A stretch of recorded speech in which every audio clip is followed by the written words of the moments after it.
The biggest clubs in Europe are making big changes ahead of the new season, and so are FIFA. What do these wholesale changes portend for the new season? That's the talking point of today's episode right here on the Nutmeg. My name is Ayomide Shotubo. Welcome to a fresh episode right here on Guardian TV.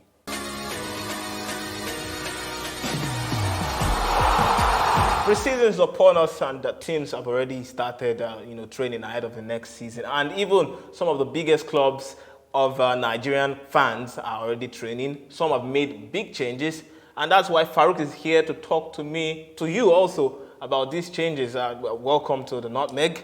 And of course, point of discussion is the midfield change in Liverpool, in Arsenal, and in Manchester United. It's looking like pretty much a new look department for each of these sides. But let's start with Arsenal, because they were very close to City, and it would interest people to know, of course, if they are closer with the additions they've made.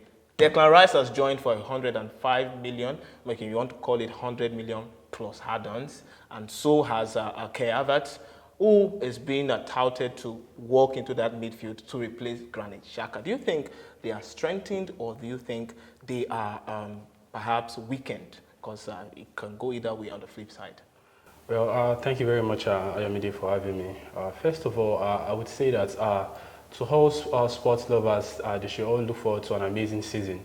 Looking at how the teams in the Premier League have strengthened their teams in various departments.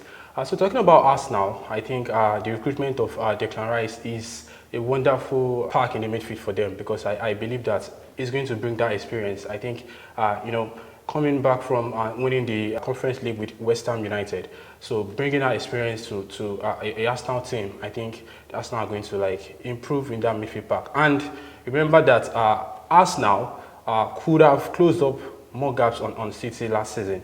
I think what happened was because of the depth in the midfield when injury happened to Thomas Partey. Yeah, Thomas Partey occasionally has injuries here and there. Yes. So I think the recruitment of Jorginho, I think, was unable to cover for the whole absence. Yes. Yeah. So I think next season we should just look forward to exciting football from Arsenal, and they're going to stand toe to toes with other teams in the Premier League. Okay, maybe they go all the way, but then let's talk about Liverpool. They pretty much have a very good season, and that's down to the gaps in midfield. They've got Szoboszlai. That name it'll take some time for Nigerian fans to get used to pronouncing it anyway. But they've got Szoboszlai, and they've got World Cup winner Alexis McAllister. If you look at Liverpool last season, one of the problems they have last season, I think it was from the creative midfield, and I think that's why your club made McAllister a priority target this summer.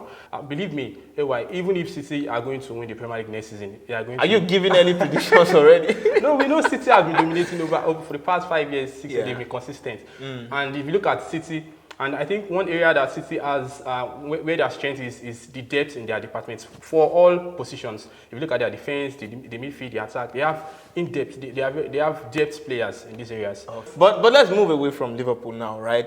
Because it's not every time you get to see homegrown talent of a top club in the same country move to another rival club, which is even bigger.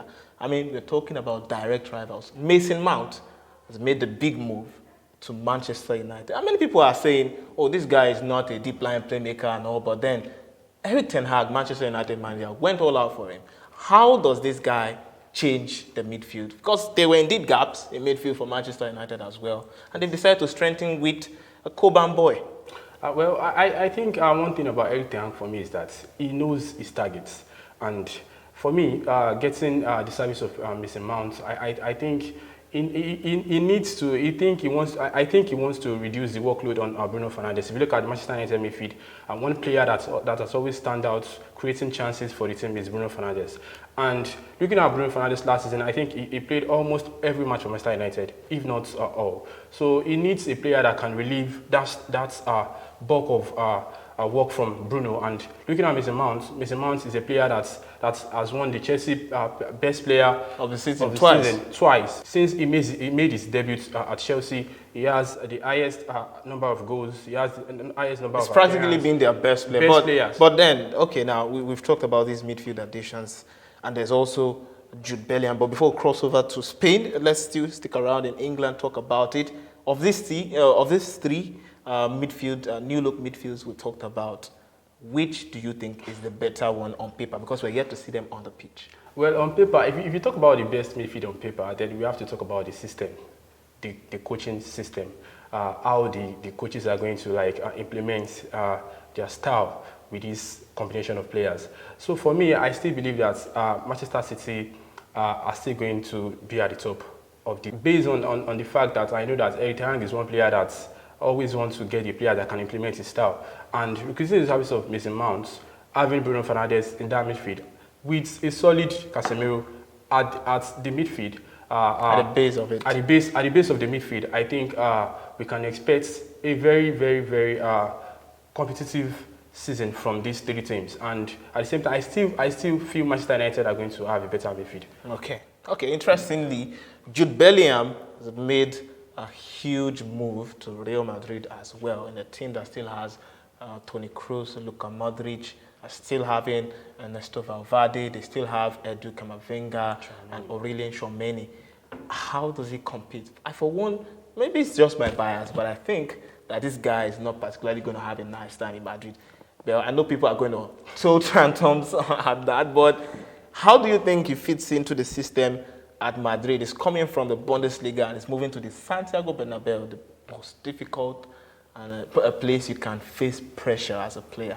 Well, I think one amazing thing about Real Madrid is that I think that they are trying to create a style and an environment of youth players with experience. If you look at Jude Bellingham is one player that, even at such a young age, he has this bulk of experience. He has played in the Champions League, played at the World Cup, played, I think he's one of the best players at Dortmund. So having him at Real Madrid midfield, I think with the likes of Toni Kroos, Modric, you can still benefit from their experience. And Madrid are going to play very well. I think they are going to play very well. He will always have his chance. He's a very good player. Okay, hold up. I wish him well though, but let's move away from on the pitch changes. Okay, still pretty much an on the pitch matter too, because FIFA have now changed the offside rule to, in fact, what it used to be some years ago. I'm talking many years ago.